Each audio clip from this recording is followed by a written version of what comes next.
नमस्कार, आप देख रहे हैं IBC 24। मैं हूं आपके साथ विजय कुमार पंड्या। रात 10 बजे के इस बुलेटिन में आप सभी का स्वागत। और बात रायपुर की सबसे पहले, क्योंकि बड़ी खबर IBC 24 के नाम से फर्जी खबर चलाने का मामला। फर्जी खबर चलाने वाले अज्ञात आरोपी के खिलाफ FIR की गई है। IT एक्ट कूट रचित दस्तावेज तैयार करने पर FIR दर्ज की गई है। तो छवि धूमिल करने की धाराओं के तहत मामला दर्ज किया गया है। पंडरी थाने में यह FIR की गई है। तो IBC 24 के नाम से फर्जी खबर बनाकर चलाने के मामले में अज्ञात आरोपी के खिलाफ FIR दर्ज हुई है IT एक्ट के तहत। तो कूट रचित दस्तावेज तैयार करने पर FIR दर्ज की गई है। तो छवि धूमिल करने की धाराओं के तहत मामला दर्ज किया गया है।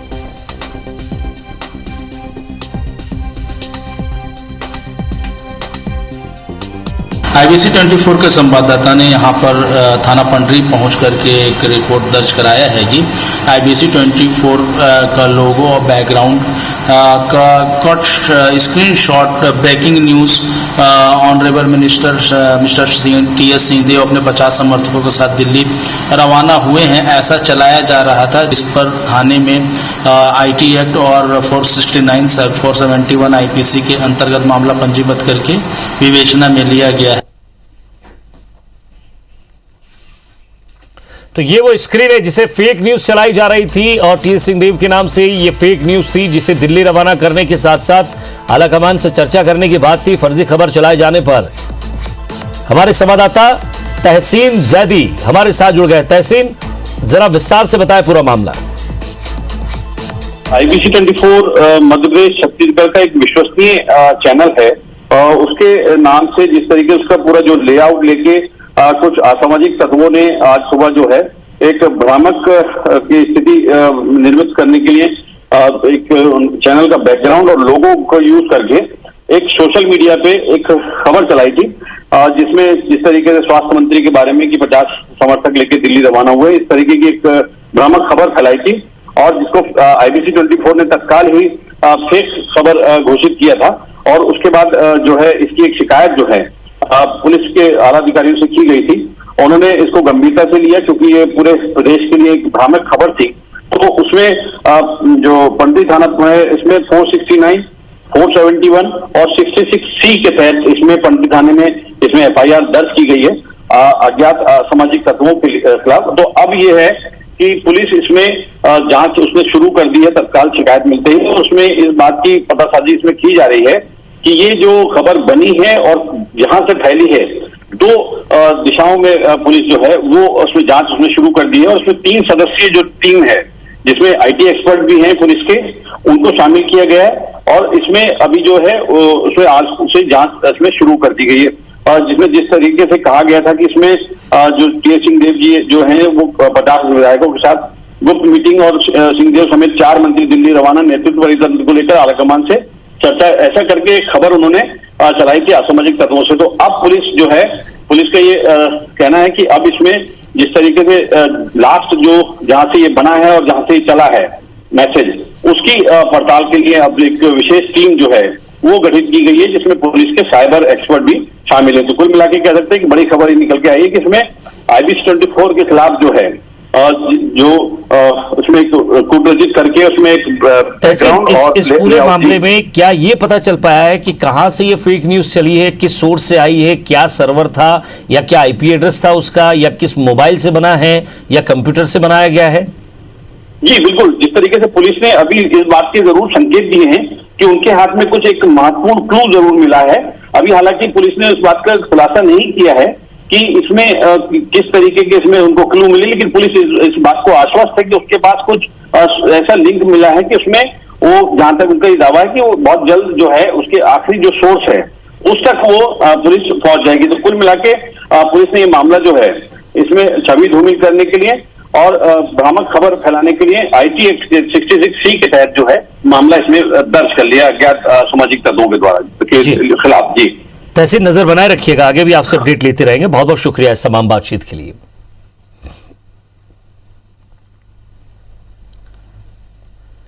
और इधर 2018 में प्रचंड बहुमत के साथ छत्तीसगढ़ में 15 साल बाद सत्ता में आई कांग्रेस 2 दिन बाद 2.5 साल पूरे करने जा रही है। ऐसे में सत्ता संगठन की निगाहें अब 2023 के विधानसभा चुनाव पर टिक गई हैं। 5 युवा विधायकों को प्रवक्ता की जिम्मेदारी देना हो या फिर प्रशिक्षण शिविर में सीएम का कार्यकर्ताओं को जीत का मंत्र देना कांग्रेस की चुनावी रणनीति का अहम हिस्सा है। प्रदेश प्रभारी पीएल पुनिया का रायपुर प्रवास भी राजनीतिक दृष्टि से अहम माना जा रहा है, लेकिन निगम मंडलों में अटकी नियुक्तियां अभी भी सरकार के लिए सिरदर्द बनी हुई है, जिसे लेकर विपक्ष भी लगातार निशाना साध रहा है।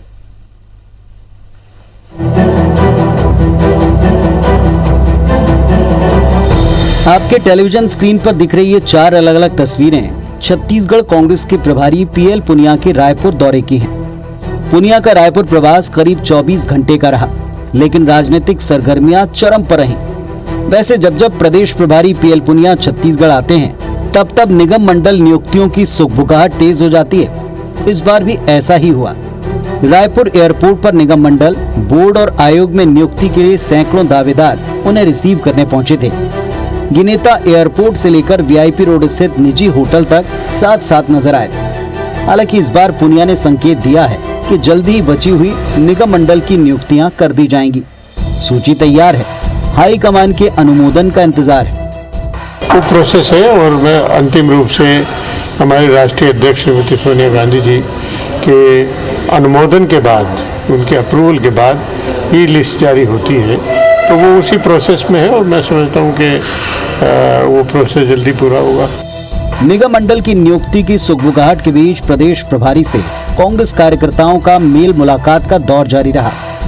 प्रवास के पहले दिन पुनिया सीएम हाउस भी गए, जहां उन्होंने मुख्यमंत्री भूपेश बघेल और पीसीसी अध्यक्ष मोहन मरकाम से सत्ता और संगठन में तालमेल बिठाने पर चर्चा की। इस मुलाकात के बाद मुख्यमंत्री भूपेश बघेल ने भी कहा कि निगम मंडल में नियुक्तियां जल्द होंगी।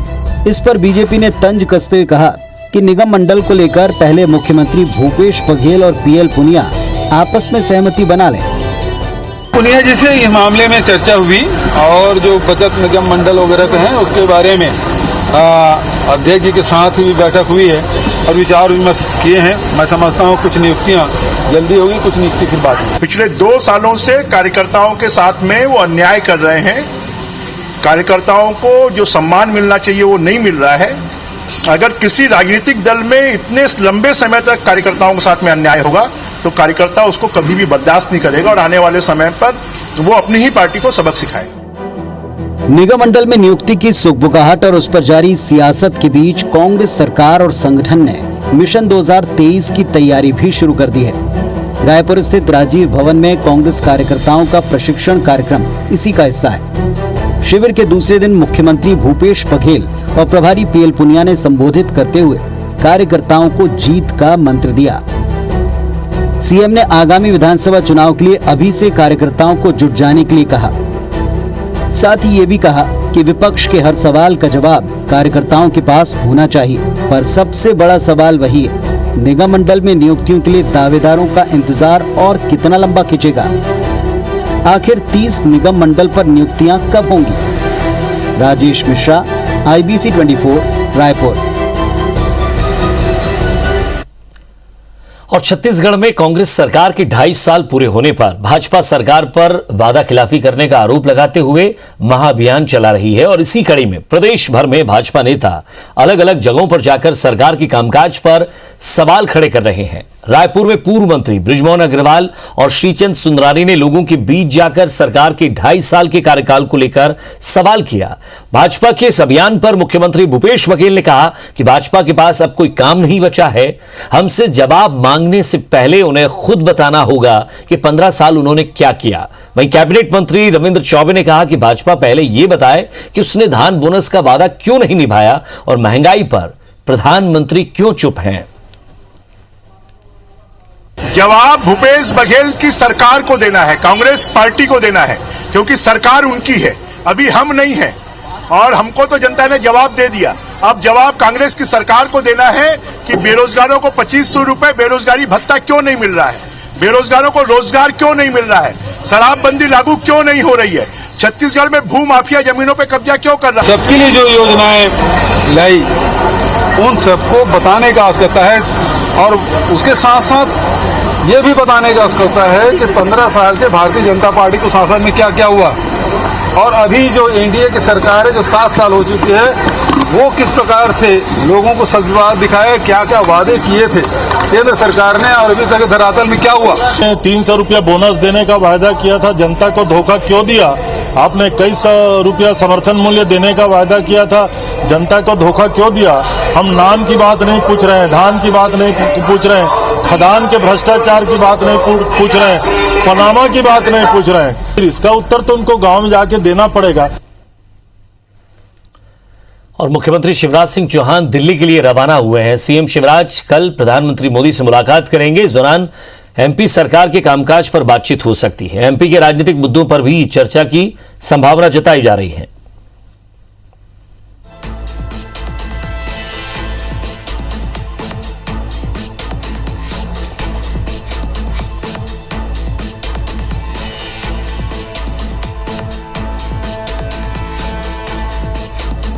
तो सीएम शिवराज आज दिल्ली के लिए रवाना हुए हैं। मध्य प्रदेश के राजनीतिक मुद्दों पर चर्चा होगी। कल प्रधानमंत्री नरेंद्र मोदी से भी मुख्यमंत्री शिवराज सिंह चौहान मुलाकात करेंगे।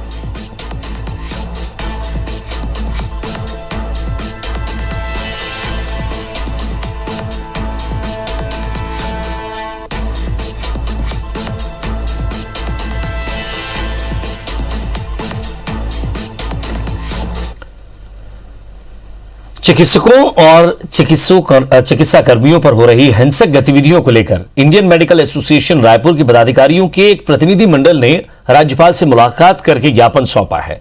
राज्यपाल ने उनकी मांगों को केंद्र और राज्य शासन से अवगत कराने का आश्वासन दिया है। प्रतिनिधियों ने मांग की है कि ड्यूटी के दौरान डॉक्टर और अन्य चिकित्सा कर्मियों पर आक्रमण करने वाले व्यक्तियों को 10 साल की जेल की सजा के प्रावधान को तुरंत लागू किया जाए। इसमें आईपीसी और सीआरपीसी की धाराओं को भी शामिल किया जाए। इस अपराध में शामिल लोगों को जल्द से जल्द सजा दी जाए। इसके अलावा आईएमए रायपुर के पदाधिकारियों ने मांग की है कि जिन चिकित्सा कर्मियों ने कोरोना महामारी के दौरान अपनी जान गंवाई है, उन्हें कोरोना शहीदों का दर्जा देकर उन्हें उचित सम्मान दिया जाए।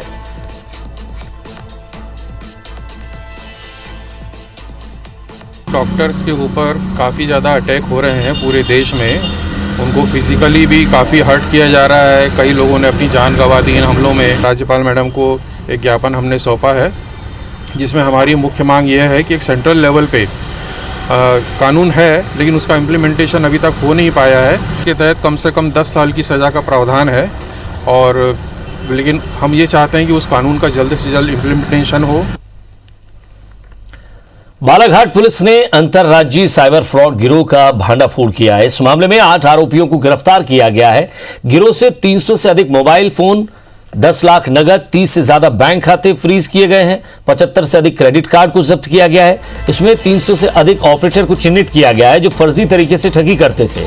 इस मामले में देश में 20 करोड़ से अधिक मनी लॉन्ड्रिंग नेटवर्क का खुलासा हुआ है जो 18 राज्यों में फैला हुआ है।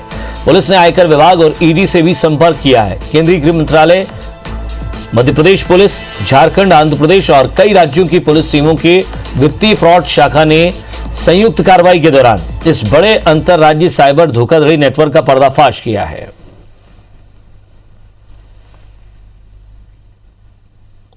पैन इंडिया एक साइबर फ्रॉड नेटवर्क है जो आईबी के साथ मिलकर मध्य प्रदेश पुलिस ने एक ऑपरेशन चलाया था। मेजर नेटवर्क ब्रेक करने में सफलता हासिल हुई है। पिछले 4-5 महीने 6 महीने में इन्होंने लगभग 20 करोड़ का या उससे अधिक का जो प्रोडक्ट्स हैं ई कॉमर्स साइट्स की मदद उपयोग करते हुए इन्होंने ग्रे मार्केट या ब्लैक मार्केट में इसको खपाया है।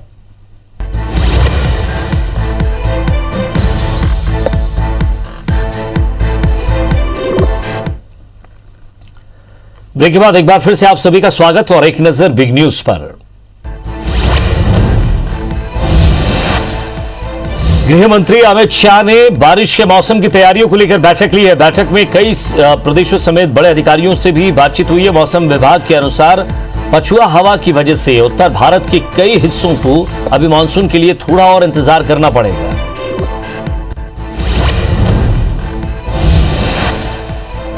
भारत बायोटेक ने अपने एक बयान में कहा है कि केंद्र सरकार को लंबे समय तक 150 रुपए में कोवैक्सीन नहीं दे सकती। लगातार निकालने के लिए निजी बाजार से अधिक कीमत रखना जरूरी है। अब तक राज्य सरकारों को 400 रुपए प्रति डोज और प्राइवेट अस्पतालों को 1200 रुपए प्रति डोज में उपलब्ध करा रहे हैं।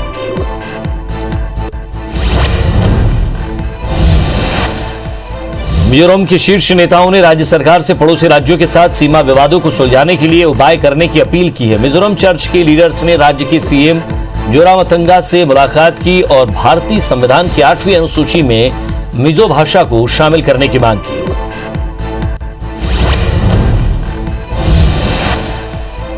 कांग्रेस नेता सचिन पायलट हरिद्वार पहुंचे, जहां उन्होंने बीजेपी पर निशाना साधते हुए कहा है कि उत्तराखंड का मुख्यमंत्री बदलने से बीजेपी के पाप धुलने वाले नहीं है। नई बीजेपी के कारनामों पर पर्दा डाला जा सकता है। कांग्रेस में सब एकजुट हैं। आने वाले चुनाव में हम यहां सरकार बनाएंगे।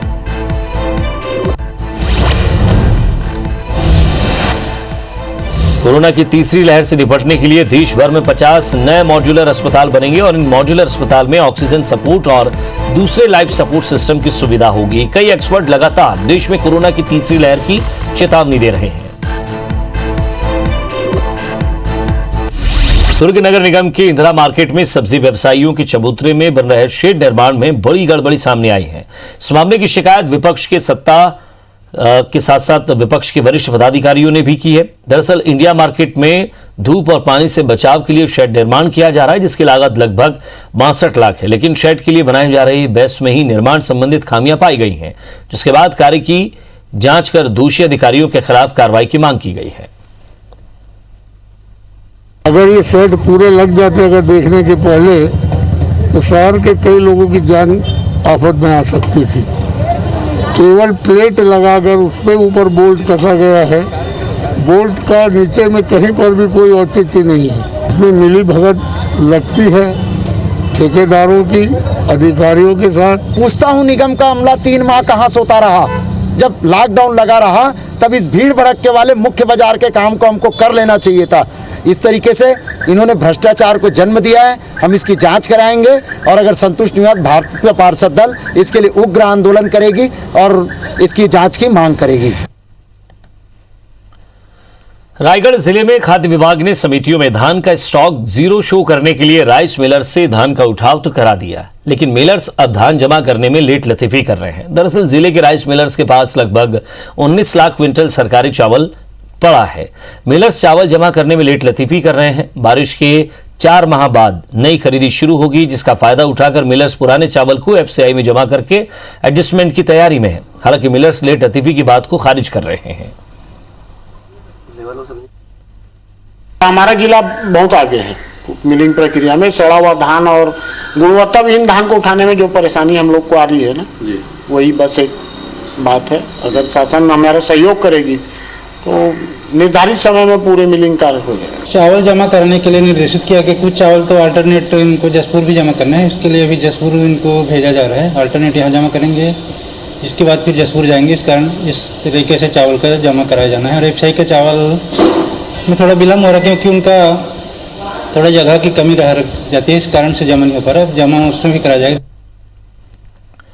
कोरबा जिला मुख्यालय से 16 किलोमीटर दूर बालकू लेमरू मार्ग पर केसला गांव के पास जैव विविधता पार्क बनाने की तैयारी शुरू हो गई है, जहां पर 500 हेक्टेयर क्षेत्र में फैले विशाल वन क्षेत्र में नदी तालाब के साथ साथ झरने भी हैं। यहां तितलियों की 60 से अधिक प्रजाति और पक्षियों की 70 से अधिक प्रजाति की पहचान भी हो चुकी है। इलाका कोरबा वन मंडल के 1285 वर्ग किलोमीटर और कटघोरा वन मंडल के 1568 वर्ग किलोमीटर में फैला है। सर्वे में 500 से अधिक वनस्पतियों की पहचान भी की गई है। वन मंडल कोरबा की डीएफओ ने बताया कि पार्क में लोग आवाजाही भी कर सकेंगे, जिनकी जमीन है वे खेती भी कर सकेंगे। इसके लिए कोई रोक टोक नहीं होगी। वहाँ बहुत ही अधिक मात्रा में तरह तरह के सरीसृप पाए जाते हैं। वहाँ का जो पक्षियों का संसार है वो बृहद है। तो ऐसी स्थिति में अगर बायोडाइवर्सिटी पार्क बन जाता है तो बहुत ही अच्छा होगा। परंतु अभी वहाँ गांव के कुछ लोग हैं जो ये चाहते हैं कि उसकी फेंसिंग ना हो, ग्राम सभा के माध्यम से अनुमति ली जाए और उसके बाद इस कार्य को आगे बढ़ाया जाए। शहडोल का आदिवासी बहुल ग्राम पंचायत जमुई प्रदेश की पहली ऐसी ग्राम पंचायत बन गई है जहां 18 वर्ष से अधिक आयु के सभी व्यक्तियों को कोविड-19 वैक्सीन का पहला डोज 100% लग चुका है। वो भी तब जब टीकाकरण अभियान की शुरुआत में ग्रामीणों में वैक्सीन लगवाने को लेकर हिचक थी। जिला प्रशासन के साथ जनप्रतिनिधियों और समाज सेवियों ने जागरूकता अभियान चलाया और गांव में 18+ से ज्यादा लोगों को वैक्सीन लगवाई। ये 100% वैक्सीनेशन वाला जिले की पहली ग्राम पंचायत बन गई है। माननीय मुख्यमंत्री जी ने इसमें उस ग्राम पंचायत को और जिला प्रशासन को बधाई दी है। साथ ही भारत सरकार के पंचायती राज मंत्रालय ने भी इस काम को सराहते हुए बधाई दी हुई है। जमुई ग्राम पंचायत शेड्यूल से पास में है। इस ग्राम पंचायत में 3100 इनकी यहाँ की जनसंख्या है। वैक्सीनेशन के लिए वहाँ पर पहल की थी हमने। 1855 में हमने 1700 से अधिक लोगों को वैक्सीनेट किया है। केवल 73 लोग वैक्सीनेट नहीं हुए हैं जिनके पास में वैक्सीनेशन की पात्रता नहीं थी। कोरिया जिले में एक बार फिर हाथियों का आतंक देखने को मिल रहा है। हाथियों के दल ने 2 मकानों को नुकसान पहुंचाया और साथ ही घरों में अनाज और बाकी खाद्य सामग्री को भी नुकसान पहुंचाया है। दरअसल 3 हाथियों का दल कटघोरा वनमंडल से कोरिया वनमंडल के खड़गवा रेंज में पहुंच गया था, जो पिछले 2 दिनों से खड़गवा रेंज के सकड़ा सर्किल में हाथियों का दल विचरण कर रहा है। वन विभाग की टीम हाथियों पर निगरानी रखे हुए है।